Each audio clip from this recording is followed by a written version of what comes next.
Hello everyone, welcome back to the channel. This is Tom Worth Jr. and we're going to talk a little more today about immigration and racism. Um, Trump just hammers this all day, every day, so I figured I'd put out a little more counter programming related to that. Um, I saw a poll of Latino voters today. It was by NBC and CNBC and Telemundo, and it had some interesting breakdowns, and the numbers are going the wrong way from prior elections. Overall, it had Harris up 54-40, and it had all the different breakdowns. That's a nice gap, but it's only a 14-point spread.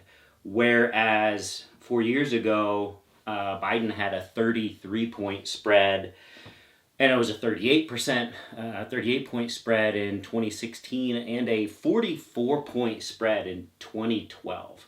So over the last 12 years, we've gone from a 44-point lead on Democrats with Latinos, 44 points down to a 14-point spread.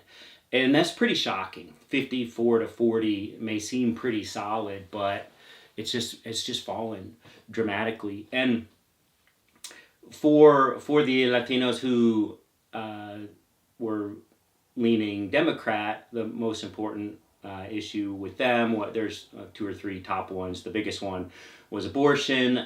For the red Latinos, that biggest gap was immigration and the border. That's of the ones that are voting for Trump this time around. The issue that they cite the most is immigration and the border.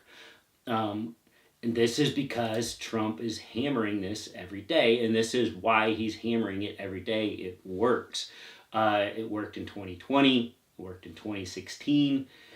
It just works. And I saw an interview with a woman who has written a book about the Cubans, Cuban community, largely in Miami, but how they're all coming over to Trump, and how Cubans in particular, Latinos are more supportive of Democrats, but Cubans in particular are way more likely to vote for Republicans than other Hispanic people are. And she grew up in Miami, and she's a journalist, and she is Cuban, and she's younger, but she's really plugged into this phenomenon, and she attributes it to a number of factors, in part because Cubans had such an easy time getting into the country. We were, it was politically based. These things always are. They were fleeing a communist country right off, 90 miles off of Florida. And so they didn't really have to do anything to be able to come here and stay here. Whereas other immigrant communities do. They've got to jump through all kinds of hoops. She believes that they just take it for granted how easy it is to get here, and just not identifying with other groups. So what he's really good at is saying illegal immigrants. This is what Trump and the Republicans always talk about. They talk about illegal immigrants. But they're not talking about all sorts of immigrants. They're talking about Hispanic immigrants, Latino immigrants, and that's just racist. They're not talking about the illegal immigrants of white people. Granted, there's not nearly as many of them. I'm not saying there are, but he's going with the ones that we see in our daily lives more frequently. And what the problem is with these Latinos who are identifying more with Trump, is that Trump is not only talking about a border, and he's not only talking about immigration policy, he's talking about deportation. He's talking more and more about deportation. And what's gotten in the headlines lately, the last, I don't know, few weeks or so, is the Haitian community up in Springfield. They're eating the cats and the dogs. Um, those people are here legally. They're here. They're working. That's why they went to that community. That community needed to fill jobs because a lot of people left during COVID, and they welcomed these legal Haitian immigrants, and they have every right to be there and to work there. And by all accounts, even with the Republican governor up there, they're hard workers. The companies love having them.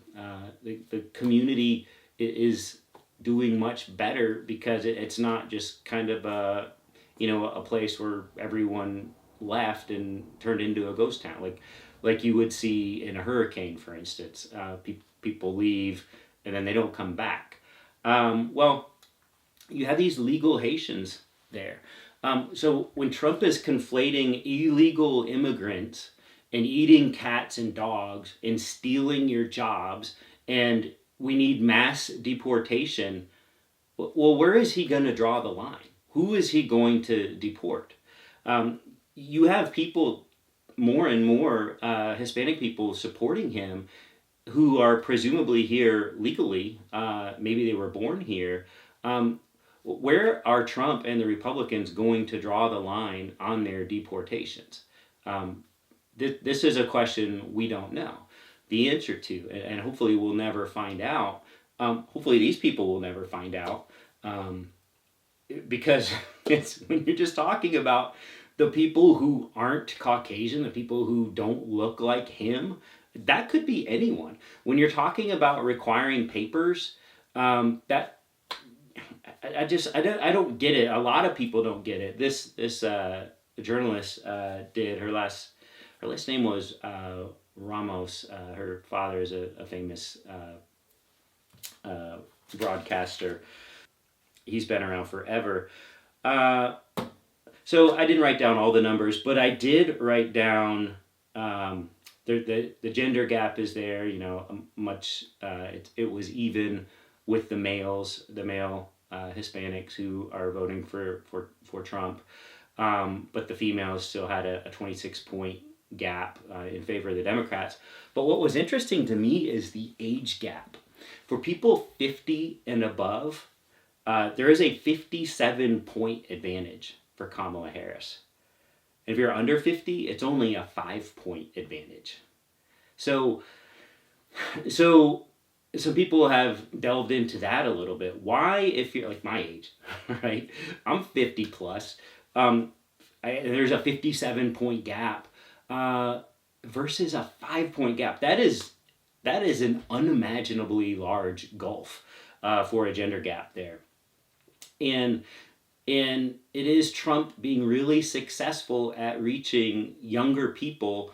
They're more susceptible. They weren't around they weren't in the United States for the last 50 years. They don't know anything different than what's come about recently. And they may think all of this is normal. And it's not. They weren't the ones to come over here and fight to get here and go through processes and paperwork and try to connect with loved ones. They didn't have to go through all that. So it's very easy for them to just say, keep everyone out and deport everyone. That's part of it. What this Cuban author was saying was, with Cubans, they have always, they did get here easily compared to other groups, but they're always trying to fit in. They're always trying to prove they belong. And so by taking a real hard line against other immigrant groups, and going all in for the right, like Cubans typically do, it is them proving that they are just as American as anyone else. They can hate other groups as much as anyone else. They can do all the bad things that any other group can do, and it's kind of a proving that they belong. Not saying all Cubans are like this. They are just more likely as a group to support Republicans than other Latinos are. The other interesting thing was a religious breakdown, and this was Catholic Hispanics versus Protestant Hispanics. And this this is just okay. You would think you hear Catholic, and a lot of people hear abortion. And Catholics are famously against abortion, so are hardcore evangelicals. Um, that is a 20-point gap in favor of Harris for Catholic Hispanics. So Harris is doing much better among Catholics. Trump is doing a 26-point gap um, with Protestants. So Protestants and Catholics, even though abortion, remember, was the most important factor for people supporting Harris of the Latinos, the Catholics still overwhelmingly support her. And this goes with what I've said about Trump is not pro-life, and even for people who are single-issue abortion voters, you can't vote for Trump.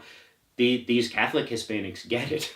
And I'm kind of encouraged by that. They can cut through all of that and see through all of it for the lies, the lie that it is.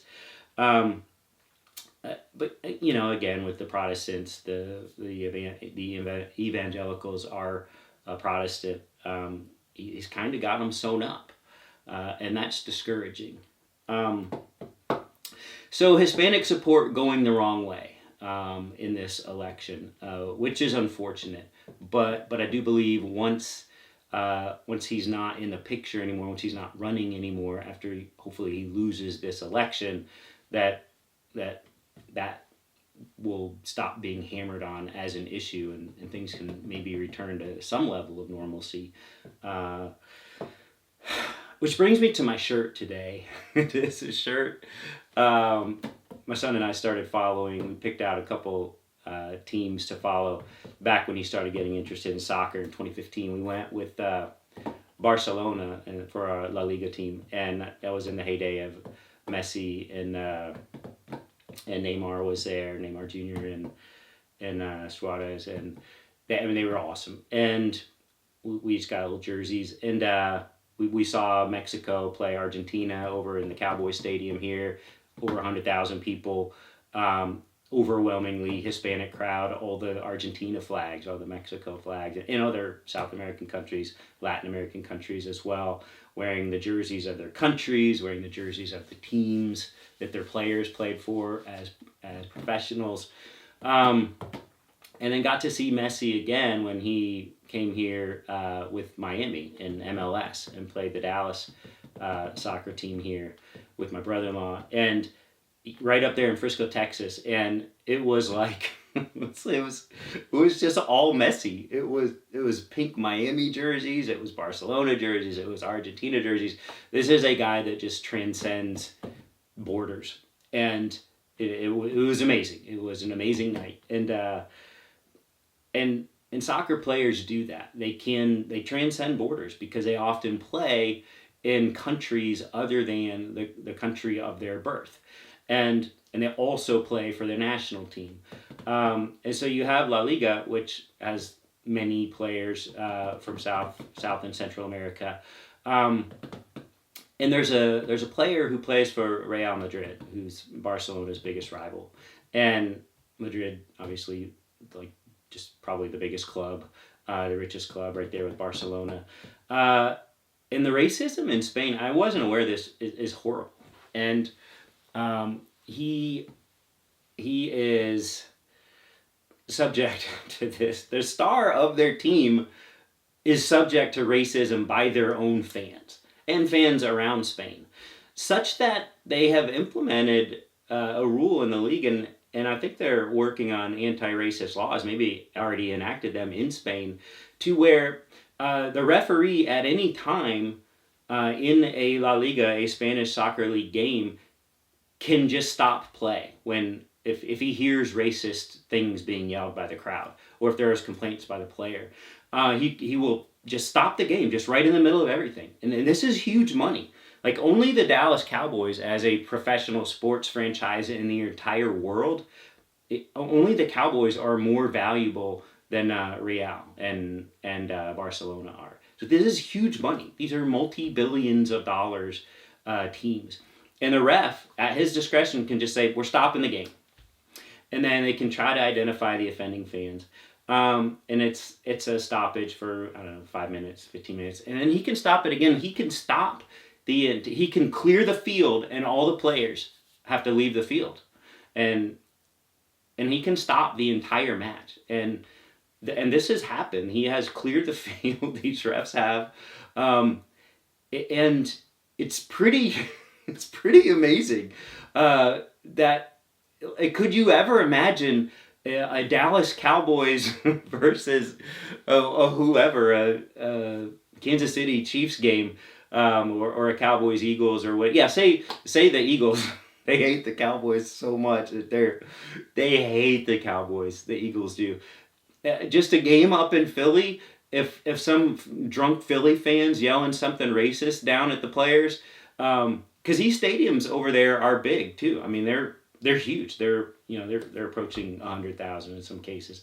So, and then the ref of the game just blows the whistle and stops play, sends the players to the locker rooms, calls the game over, and it's not over. I just think it's pretty amazing. First of all, that kind of racism exists over in Spain. It just tells you it's everywhere. But how they are just saying we're not doing this anymore.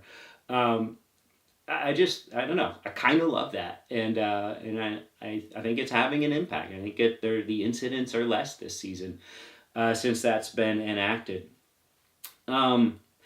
So this is Hispanics coming to the United States to play soccer games, right? Or look at baseball. You got all these players. You have Cuban players. You have Dominican players. A-Rod's Dominican. I mean, just the list of stars in MLB, Latino stars, is just endless. And if you had a system where, what are you going to do? You're going to say, well, if you're a professional baseball player, you're okay. But if not, then you're not okay. I don't know. This kind of system doesn't make any sense. You either are welcoming to immigrants or you're hostile to immigrants. And clearly, Democrats are welcoming to immigrants. And I'm leaving illegal and legal out of it because there is no functional distinction in the minds of Republicans. They can say they're legally here, legally not here, but I guarantee you when they see people, they make snap judgments. When they see something going wrong, when they see people standing around. And I know this from experience. I know this from my own comments as well on these videos I'm doing. People trying to relate their own personal experience with this.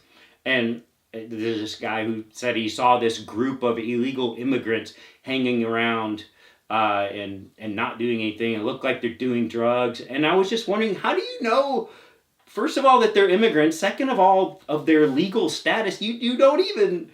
How are you saying this? He's trying to sound rational and calm and reasoned with his personal experience of how illegal immigrants are wrecking this country. That's who Trump's appealing to. And he's even appealing to them on the Hispanic side. It's not over yet. It's still 54-40 Kamala Harris in this one poll. It's a big poll, but still one poll. I don't know. Trump keeps hammering it. I'm going to keep countering it and try to have facts on my side, and we'll see where we end up. All right. Well, that's it for today, and we'll talk tomorrow. See ya.